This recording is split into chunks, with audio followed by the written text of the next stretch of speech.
everyone, welcome back to my channel. My name is Kayla. Today I'm going to be continuing my series where I review the Harry Potter books.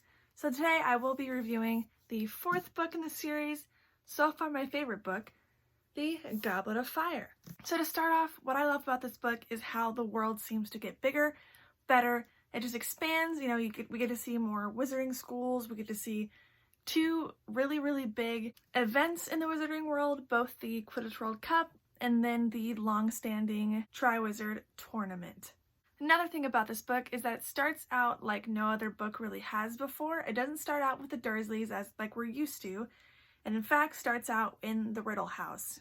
You know, we get to see, because we know Voldemort's planning to come back, and now we get to see him in this unhuman but still kind of human body with his loyal servants, an unnamed guy, and then Wormtail, which we met Wormtail last book, and he escaped, and now we know the threat of Voldemort coming back is even bigger. I loved hearing a little bit of backstory about Tom Riddle and about how his family was killed and how it was blamed on an ordinary Muggle guy, and unfortunately Frank the Muggle died by the same hands of the people that killed the people he was framed for killing, you know what I'm saying? Does that make sense? And we also get introduced, not in name, but to Barty Crouch Jr., who later turns into Moody, or pretends to be Moody. It was just a very interesting first chapter. It's one of my favorite chapters of the entire series, just because we get so much backstory of our villain. I love hearing about Harry and his friends, don't get me wrong, but I love also hearing about the backstory between, you know, Voldemort. Also, little disclaimer, if you haven't watched or read all of the Harry Potter books, including the ones that are after book 4, I would recommend not watching this because I might slip up and talk about parallels for the future, you know what I'm saying? So just don't watch this if you haven't seen all the books, or read all the books and seen all the movies. Okay, another thing about these books that I really, or about this book in particular, is you have something to look forward to about every 100, 150 pages. So, for instance, you get the beginning, and then you get the Quidditch World Cup, and then you get the Triwizard Tournament announcement, and the names are drawn, the Goblet of Fire whole scenario. Then you get the first task, then the second task, then the third task, and then of course, you know, the whole Voldemort comes back, Cedric dies, scary, run away, you know what I'm saying? Voldemort is back in the flesh. It's just so different from the other books that we're used to seeing, where it's just build up, and then the last 20 to 40 pages is like, hey, here's how we got here, kids. You know what I'm saying? We get a full fleshed out story. It's the first book that's a chunker like this. You know, we get used to them being this big by this book, but we get so much more development for all of the smaller characters, all of the side characters. We learn about Hogwarts as a whole more. We learn about new wizarding schools, new people, new species. You know, we just get so much new stuff in this book, which is why it's my favorite. And it also, people have said this a whole bunch, but this is when you kind of start realizing that it's not for kids anymore, and that things are about to get really dark with the, you know, literal murder of a 17-year-old. I think Cedric is like 17. But you know that the world, you know that the war is coming. You know, Cedric's died. Cedric is dead. Voldemort's back. You know, stuff's about to get real. Also, to take it back a second, in the beginning chapter, we also start seeing, in the whole book, we start seeing the first real instances where you start to realize that Harry and Voldemort are connected in more ways than you think. Harry starts having dreams, he starts having visions, his scar starts hurting when Voldemort's not near him. It happens a lot in the 5th book too. I'm currently reading the 5th book, so I might be mistaking it a little bit, but you just start to see Harry and Voldemort connected for the first time, or for the real big instances. I also love the recurring theme of mentioning Bertha Jorkins' name, I think is her name, which is the wizard who Voldemort killed, and she goes missing. She works in the Department of Mysteries, or she works in the Ministry somehow, and Harry hears her name in a dream, and it's mentioned multiple times throughout the rest of the book, but he doesn't remember everything about his dream, so he doesn't remember the name. But if you're reading the book, you remember her name, and you're like, where'd she go? But you know that Voldemort killed her. And I love the development at the very end with Bertha Jorkins, I think is her name, I'm going to call her Bertha Jorkins, that she was actually in touch not by her own will, but with Barty Crouch Jr. trying to nurse him back to health, and then eventually, you know, they tortured her so much, or they put a memory charm on her so badly that she just forgot things, and then they eventually killed her. It's just, now that you have such a big book, you can do little plot points like that. Bertha Jorkins, you could take her whole character out and explain away the whole Barty Crouch Jr. nursing back to health thing in a completely different way. You don't need her character, but now that you have a bigger book, you can have her character in there, which I thought was super, super cool. So now we're going to talk a little bit about the beginning chapters with Harry and the Dursleys. So one thing that always gets on my nerve with Harry is that he never tells the adults in his life what is wrong with him, except for maybe Sirius. He keeps it to himself because he doesn't want to, you know, worry anybody, but it's like, you are literally the most important person in the wizarding world. They need your help to defeat Voldemort, and you're not telling people what's wrong with you. Like, I get he wants to do everything on his own. He's never had a loving adult in his life. He's used to just shaking it off and no one helping him and him figuring it out on his own. But it's like, you have people that you trust now. Tell them these things. And he tells Ron and Hermione, and they always tell Sirius, which he does. And then you have the whole issue with trusting Dumbledore, and then you learn how, in the future books, how shady Dumbledore is. So I kind of get it, but it's like, Harry, tell someone. You know what I'm saying? And I guess for him, he doesn't know who to trust. We have a little bit, as a reader, have a little bit more knowledge about who's good and who's bad. But it's like, Harry, come on. It's okay. And then again, I think I mentioned it in the last book, how Harry uses Sirius as a threat against the Dursleys. He's like, yeah, my godfather is that scary man you saw on your news, and if you treat me terribly, he's gonna come and kill you. You know what I mean? Very funny. I love it. Harry's getting more and more sassy as we go. We know he gets more sassy in the 5th book, which I'll talk about that. He wasn't that much of a mean person, you know what I'm saying? He was just suffering from PTSD. We'll talk about that in the next book, right? I also love the differences we start to see in between the Dursleys and the Weasleys. The Weasleys are Harry's perfect family, you know? The Dursleys are obsessed with prestige and with money and with looking a certain way, you know, and acting a certain way, and they want to be the best people they can be, even if that means being horrible people. We saw that last book with Marge. They purposely wanted to act like they were abusing Harry more just to get Marge to like them more. Whereas the Weasleys don't really care how much or what people look at them like. They don't care how people see them. You know, Ron is, obviously they care, you know what I mean? But they're also just okay with being them and okay with loving Harry, whereas the Dursleys never have. I just love the difference between them. You even see it when the Weasleys mail Harry and the Dursleys to ask if Harry can come to the Quidditch World Cup. And they mail it through the Muggle Post to help the Dursleys out, to make it easier for them to accept this more, because they know how scared they are of magic. Whereas the Dursleys would never do anything like that. They hate Hedwig. They hate anything magical. And it's just a great way to see the difference between the two. I mean, the Dursleys won't even say goodbye to Harry when he's going to board the Hogwarts Express, and Miss Weasley walks up to them and says, no, you're going to say goodbye to your nephew right now. And she makes them say goodbye, because she's like, this is an 11-year-old, or I guess in this book he's 14. Yeah, 14. You need to say goodbye to your son, or to your nephew, who you adopted, basically. Stop being so mean, you know what I'm saying? I love the Weasleys so much. Especially Molly, but everyone, you know what I'm saying? So now to talk a little bit about the Quidditch World Cup. I love it because, like I said, we get introduced to a whole bunch of different cultures, different Muggle schools. We get introduced to a plethora of new characters, some like Crumb, who we see in the later in the book.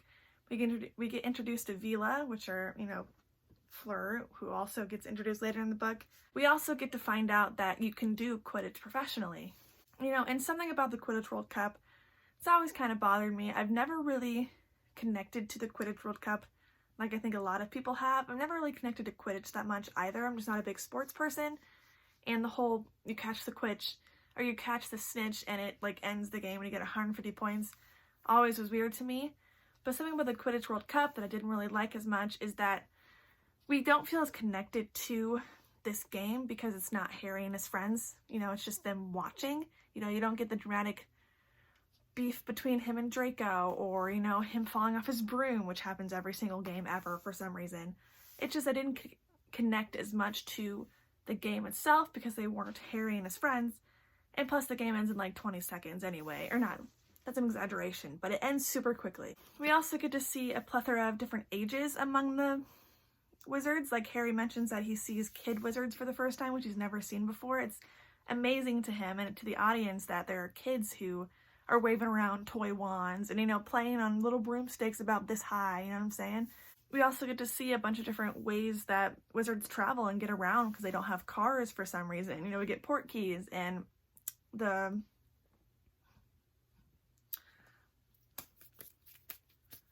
fire, you know what I'm saying? The chimney.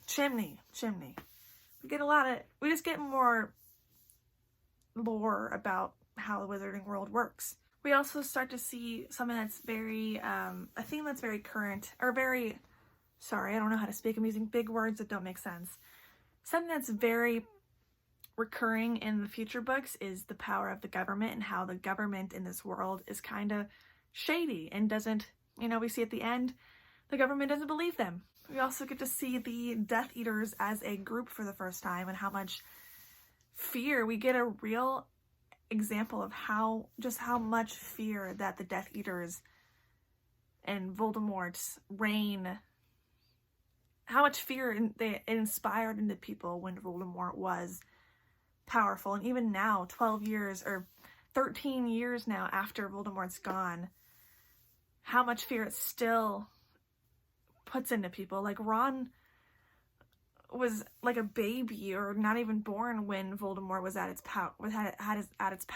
his power, and he still flinches every time Voldemort's name is spoken just because of how scared his elders were when they, you know what I mean? All right, now to move on a little bit. The Sorting Hat is so now we're at Hogwarts, right? The Sorting Hat is always something that really intrigued me. I love how it's like a sentient hat, sentient, I don't know. I always love hearing the Sorting Hat song, and I can't wait for the 5th book, I believe, when it's like a warning. Actually, I already got to it. It is a warning. Whatever. I just love the Sorting Hat scene, and it's a shame we don't get to see it every year, and we don't see it more, because it's very, very intriguing. I also love the Creevies, which we see them in this chapter, that's why I'm bringing them up now. But Colin and his little brother Dennis are both Muggleborns, and they both have magic, which is so, because like we only see one other family that has 2 siblings from Muggleborn families, and one is a wizard and one is not, which is Petunia and Lily, or Lily's a wizard and Petunia's not. So it's really cool to see that Colin and Dennis, both from Muggleborn families, are both wizards. I think that's super cool, super interesting, right? If I'm thinking correctly, if I'm remembering correctly. All right, so now we're going to talk a little bit, this is probably going to be the biggest part of the review, about Moody, aka Barty Crouch Jr.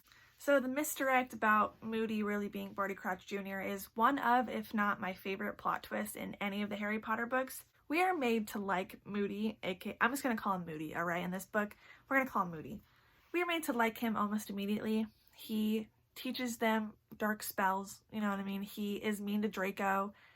He is kind to Neville in certain scenarios. He even reminds Harry of Lupin. There's that line where Harry's like, it seems like something Lupin would do, which might be a little overkill, but whatever. And Sirius also trusts him wholeheartedly.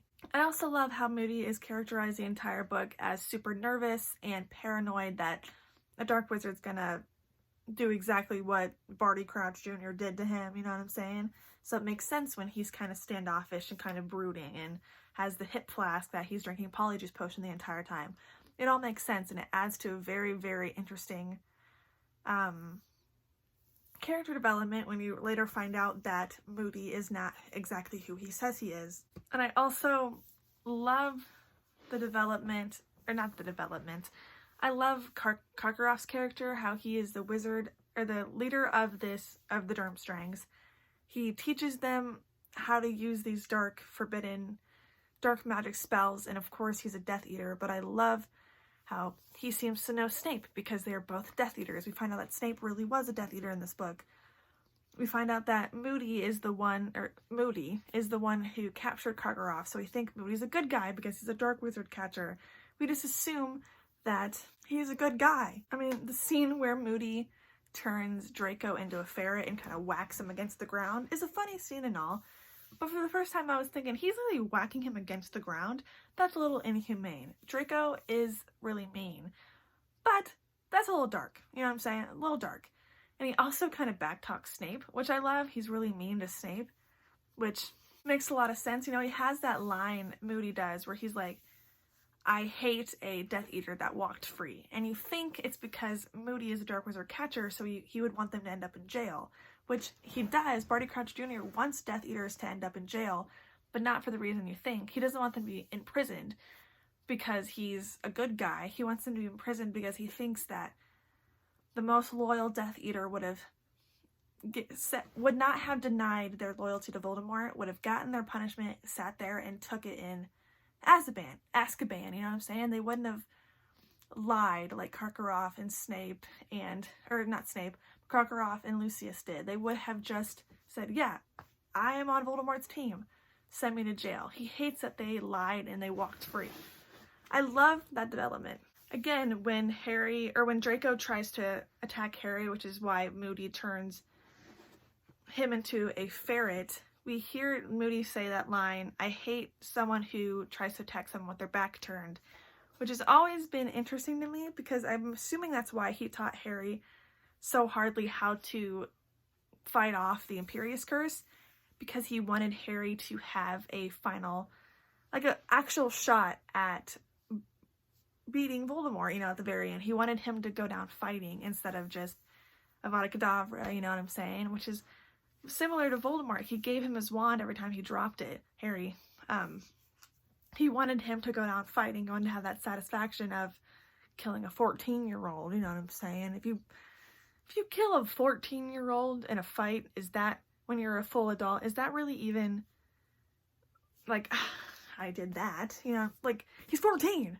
Of course, if you're a big guy, and Voldemort's not big, but he's like the most powerful Dark Wizard of their time, of course you're gonna, you know what I'm saying? But he still doesn't defeat him, so it's like, hey buddy, that sucks for you. I mean, even in the 7th book, Voldemort can't take over a school full of children. He loses trying to defeat a school full of children, and he loses. Sorry, Voldemort, you just suck, I guess. So now, before I get to the very end, there are a lot of small things that I kind of want to mention that I don't want to dedicate entire sections to, that I'm just going to mention and move on. I love Hagrid and Madame Maxine. They're very cute. I love Hagrid finally finding someone. It breaks my heart every time where he's like, you're a half giant like me, and she denies it and breaks his heart. But I think they end up together, or like continue seeing each other after this, because she's in this next book. I'm pretty sure. Sad, but you get over it. The whole Dumbledore said calmly thing after the Goblet of Fire is hilarious, because in the movies he yells, you know what I'm saying? Hilarious, makes me crack up every single time. Also, the whole owl thing. So how are the owls able to just find whoever they want so easily? Harry doesn't even know where Sirius is, and yet Hedwig and all the other owls can easily find him. And I know, because we hear it referenced in the 3rd book, that rats are supposed to have magical powers. So is it also that owls have magical powers too? Because like we never really mentioned that. I'm guessing they have magical powers to be able to find anyone they want. But if that's the case, why doesn't the Ministry just be like, hey, go here, random owl, go find Sirius? You know what I'm saying? And it would make sense if there was something in the books where an owl could only find its recipient if the recipient wanted mail. But that's not true, because Harry and all of them get mail all the time that they don't want. You know, Rita Skeeter gives Hermione a bunch of mail that she doesn't want. You know what I'm saying? So, like, it doesn't make sense to me. They would just use it to find criminals, the owl system, right? Maybe not. I don't know. Also, talking about Hermione's parents kind of sucks, because Hermione never really gets to show her parents magic. She can't do magic outside of school. Maybe when they come to Diagon Alley, she can do magic for them, but she can't really do it any other times. Also, Draco makes Hermione's teeth really long, and it's kind of funny because Hermione's parents are dentists, you know what I'm saying? It's very funny. Alright, so now we're going to talk a little bit about the first task. I mean, of course, Harry gets the hardest dragon, because of course he does, because he's the main character, you know what I'm saying? He has to have the hardest dragon.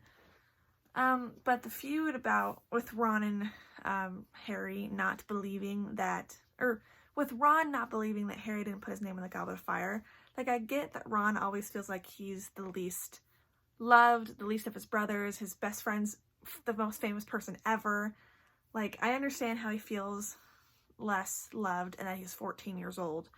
But Harry really needed him in this book. He was 14, knew Voldemort was after him, was in this scary, dangerous tournament, and his best friend, who he said, the only people that I know are going to believe me, that I'm certain are going to believe me, are Ron and Hermione, and Ron didn't believe him, and it was super sad. And Ron also got mad because Hermione sided with Harry and was still friends with him, even though Ron wasn't. We see it a lot in the 7th book when Ron leaves. He always feels like second best, and I genuinely feel bad for Ron, but it's like, come on, you know, I mean, they even say it, he knew Harry didn't put his name in the Goblet of Fire, but he still was mad. And I get it, I get both sides, but it's like, come on. This just isn't a good book for Ron in any way. He's mean to Hermione with Crumb. He doesn't think anyone would ever want to go with Hermione, despite, I think at this point, already having a crush on her. I think he already does. It's just not a good book for him. They're mean to their dates at the Yule Ball. Ron is not very strong in this book, but he gets better. He's one of my favorite characters, so it's fine. Speaking of the Yule Ball, I also love it's a way of keeping the innocence in the books, even when it's getting super dark. They have to struggle to find dates and get girls to like them. Harry has his crush on Cho, you know, just a lot of like school drama, you know, it's very cute. So now I'm going to talk a little bit about Rita Skeeter. So her character always intrigued me. She's an animagus, you know, but she's also a very realistic character. It's like Umbridge in the 2nd book. She embodies everything people hate. She literally forms an agenda in the media to discredit literally everyone. She lies. She's a crooked journalist, you know, and she just happens to be an animagus. And I love how she turned into, you know, she is an animagus because she hears things that realistically no one else would have heard of.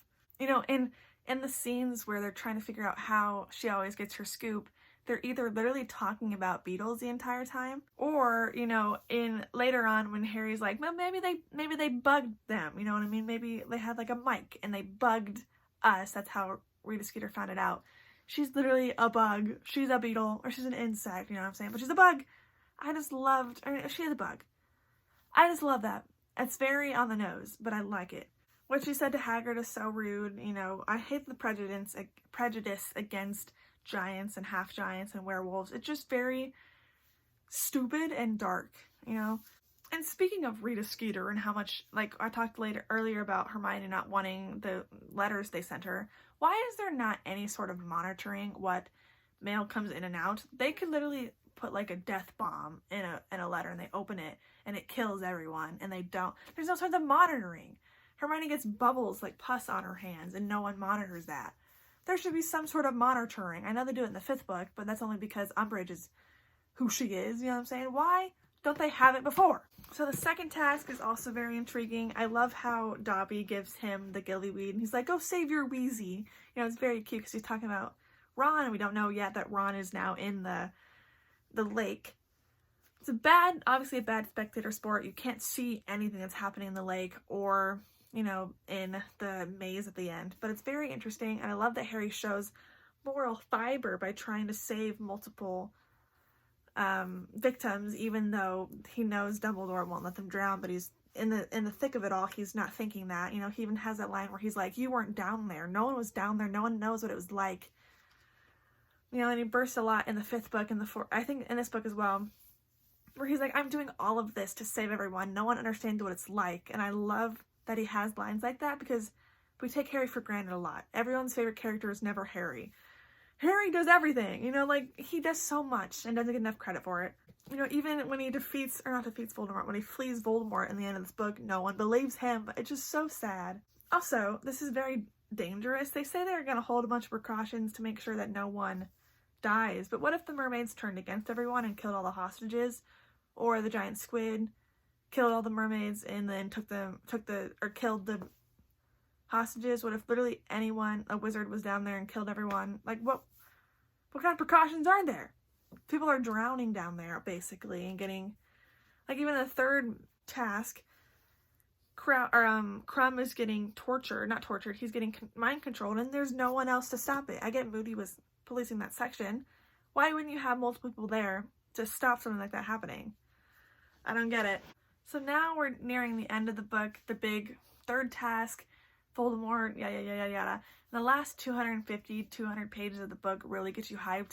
You really start, I read the last 300 pages in a day because it just goes so quickly like that, and it's just so intriguing. The whole, Madness of Mr. Crouch chapter is so intriguing, finding out how Barty Crouch Jr. got here, finding out everything. It was just so cool, Crumb being,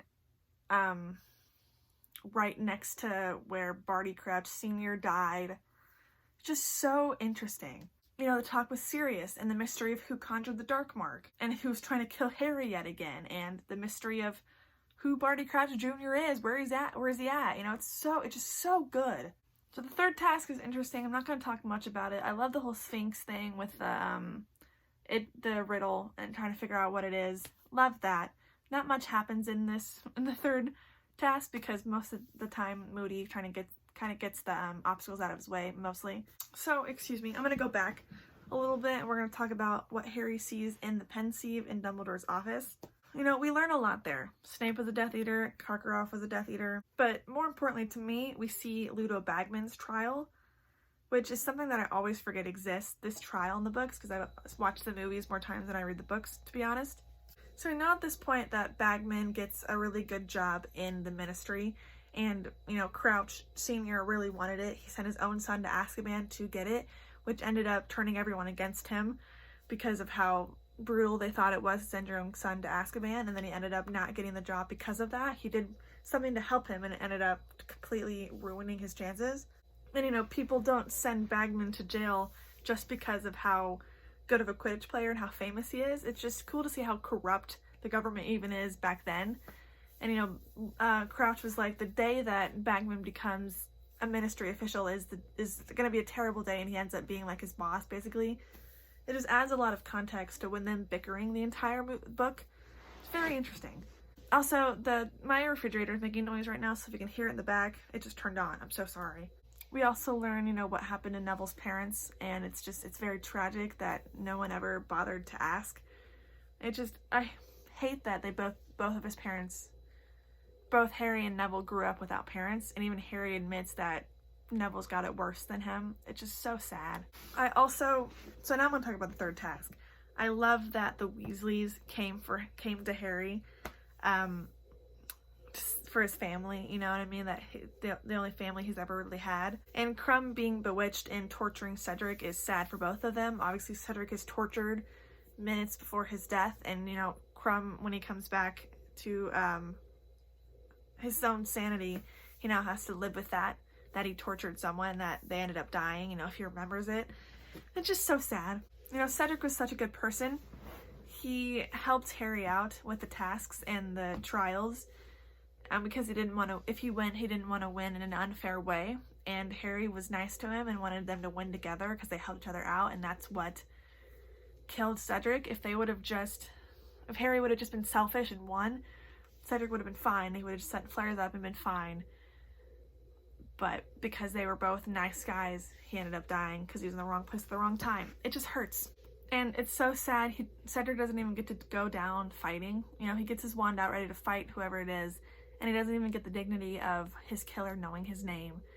Voldemort says, kill the spare, and he's dead like that. He doesn't get a chance to fight. We first see the brutality of this killing curse in person and how quickly it is. They don't even get a chance to notice they're dead. He's just dead. So the resurrection of Voldemort is amazing. One of the best scenes ever. It's just like Lord Voldemort has risen again. It's just so bone chilling, honestly chilling. Voldemort's speech about how he came back to power is so amazing, and Voldemort throwing Harry's father's death in his face yet again. Like, Voldemort even says on page 660, he says, "And now you face me like a man, straight-backed and proud, the way your father died."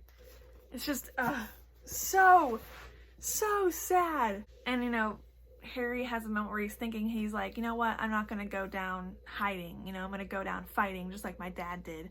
And, he almost uses his father's death as a way to propel him to fight.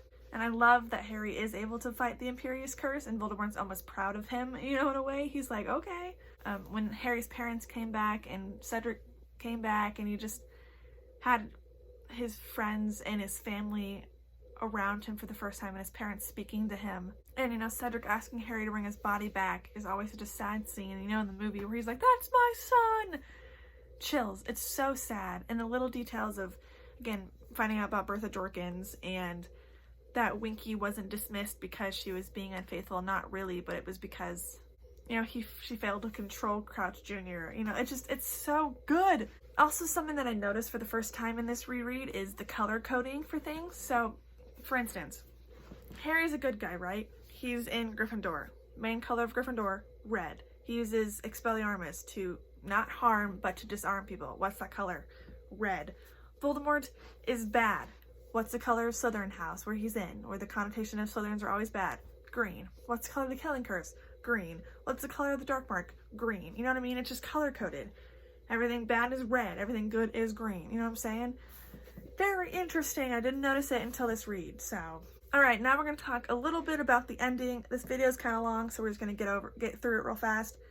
Harry blaming himself for Cedric's death is so sad, because yes, he did bring Cedric along, but that's not his fault. How he had no way of knowing what Voldemort was going to do, or that Voldemort was even going to be there. And of course, Dumbledore's speech at the end, which I'm only going to read a little bit of it, but he says, "It is my belief, and never have I so hoped that I am wrong, that I am mistaken, that we are all facing dark and difficult times. Some of you in this hall have already suffered directly at the hands of Lord Voldemort. Many of your families have been torn asunder.